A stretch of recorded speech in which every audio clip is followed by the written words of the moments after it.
بڑے بڑے علماء و اکابر پر، اساتذہ پر یہ داغ ہے. لوگ کہتے ہیں کہ انہوں نے اپنے بیٹے کو سب کچھ دے دیا اور بیٹی کو محروم کر دیا. انگریزوں نے جب اس ملک کا کنٹرول سنبھالا تو انہوں نے جو لوگوں کے ایمان اور عقیدے برباد کرنے تھے ان میں سے ایک بات یہ تھی کہ انہوں نے پختونوں کے بڑوں کو جمع کیا، غیر عالموں کو، عالموں کو نہیں، خوانین کو، نوابوں کو، ملکوں کو، چودھریوں کو، اور ان کو کہا اسلام میں جس طرح لڑکے کا حصہ ہے لڑکی بھی اپنے حصے کی مالک ہے ماں باپ سے، لیکن یہ تمہاری بہن یا تمہاری بیٹی کبھی کبھی تمہاری اجازت کے بغیر شادی کر لیتی ہے. پختوں کے جو تمٹی دو تمٹی دا لڑائی. پھر وہ عدالت میں آ کے شریعت کی روح سے حصہ مانتی ہے. دیتے ہو؟ پٹھانوں نے کہا نہیں صاحب نہیں، مغوی کو ایسا نہیں دینا ہے، مٹی دم گا ایسے نہ اور کہو منگا کوئی بڑا کہو وہ لکھ دو. تو سب نے لکھا، اور اس کو کہتے ہیں شریعت بل، انا للہ و انا الیہ راجعون. اس قانون کا کیا نام ہے؟ شریعت بل. شریعت کا نسخ اور شریعت کا قطع شریعت کے نام پر، جیسے سود کو پروان چڑھایا گیا اسلامی بینکاری کے نام پر. یہ اسی کا شاخصان ہے. اب سنو بات، اس کو مشتہر کیا جا رہا تھا ملک میں. جہاں کہیں کوئی نیا عالم آیا، نیا عالم غریب کمزور ہوتا ہے، مطالعہ بھی پورا خاص نہیں ہوتا، ابھی تو فاضل ہوا ہے، اور پھر اس کے پاس پیسوں کی بھی کمی ہوتی ہے، لوگ اس کو بلاتے بھی نہیں ہیں، تو انگریز فوراً جلسہ کر کے اس کو بلا لیا اور اس کو کہا ذرا تقریر کرو کہ یہ جو بل پاس ہوا یہ بہت اچھا ہے. صوبہ سرحد میں زیارت کاکا صاحب کے اندر ایک بزرگ تھے، اس کا نام تھا شیخ امیر جان. میران جان بے ورتوے دا کاکا صاحب لوئی بزرگ ہو، لوئی آستی ہوا. اس کی صدارت میں جلسہ تھا، سینکڑوں نئے علماء آئے تھے.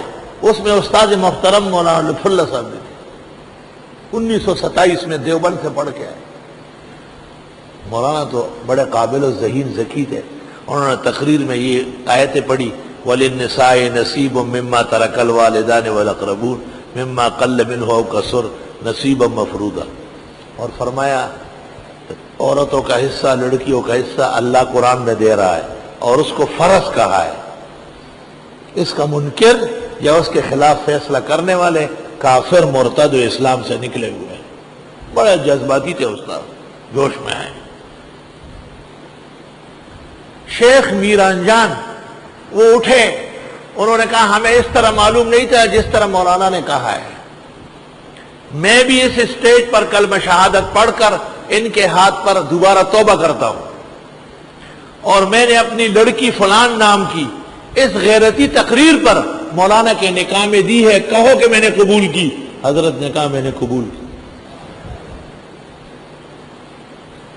مولانا لطف اللہ صاحب قاضی حسین احمد کے سگے ماموں تھے، اور قاضی حسین احمد کی جو بیوی ہے استاد محترم کی صاحبزادی، ہمارے استاد کی بیٹی.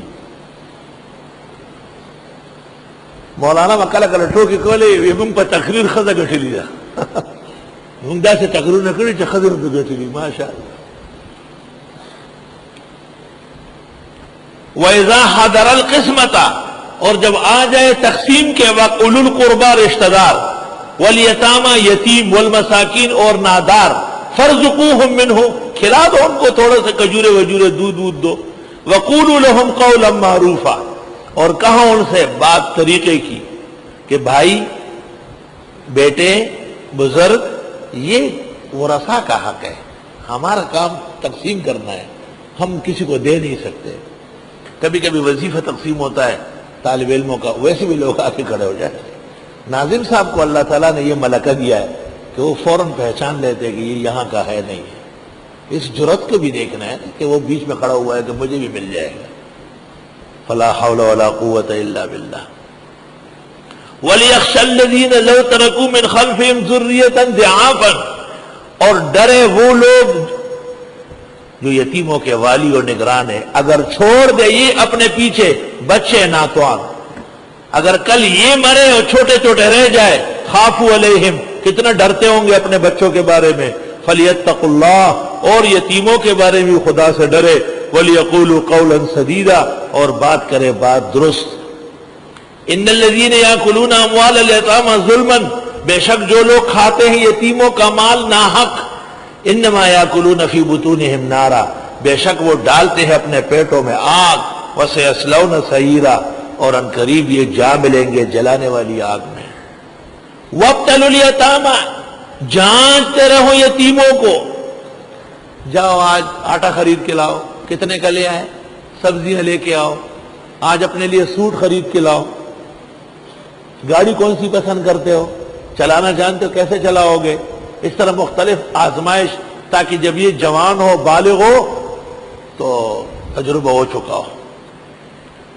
اور آزماتے رہو یتیموں کو، حتی اذا بلغوا النکاح، یہاں تک کہ جب وہ بلوغ کی عمر کو پہنچے، اس عمر میں پہنچے کہ اب نکاح کا قابل ہے، تو فَإِنْ آنَسْتُم مِّنْهُمْ رُشْدًا، پس اگر تم نے محسوس کی اس کی عقل مندی، فَادْفَعُوا إِلَيْهِمْ أَمْوَالَهُمْ، دے دو ان کا مال ان کو، وَلَا تَأْكُلُوهَا، کھانا نہیں اسے، اسرافاً، ضرورت سے زیادہ، وَبِدَارًا، وقت سے پہلے، أَن يَكْبَرُوا، کہ کہیں ایسا نہ ہو کہ وہ بڑے ہو جائے، وَمَنْ كَانَ غَنِيًّا، جو کوئی غنی ہو، فَلْيَسْتَعْفِفْ، وہ بچ کے رہے، وَمَنْ كَانَ فَقِيرًا، جو خود تنگ دست ہو، فَلْيَأْكُلْ بِالْمَعْرُوفِ، نگرانی کی وجہ سے کھائے یتیم کے مال میں سے دستور کے مطابق۔ فَإِذَا دَفَعْتُمْ إِلَيْهِمْ أَمْوَالَهُمْ، جب ان کو مال دینے لگو، فَأَشْهِدُوا عَلَيْهِمْ، گواہ مقرر کرو، وَكَفَى بِاللَّهِ حَسِيبًا، اور کافی ہے اللہ حساب کرنے والا۔ اشارہ ہے کہ گواہ دھوکہ کر سکتے ہیں لیکن اللہ تو دیکھ رہا ہے۔ اللہ، اگر کوئی یتیم بالغ ہوا اور سمجھدار لائق بچہ ہے، ائمہ متفق ہے کہ دے دو اسے۔ یتیم بالغ ہوا لیکن شودہ ہے، بالکل بے عقل و نا تجربہ کار ہے، ڈر ہے کہ جائیدادیں لٹا دے گا، تو امام ابو حنیفہ کہتے ہیں 25 سال کی عمر میں دینا پڑے گا، جیسا بھی ہو۔ امام شافعی کہتے ہیں نہیں 40 سال، تو عمر تو گزر گئی اس کی۔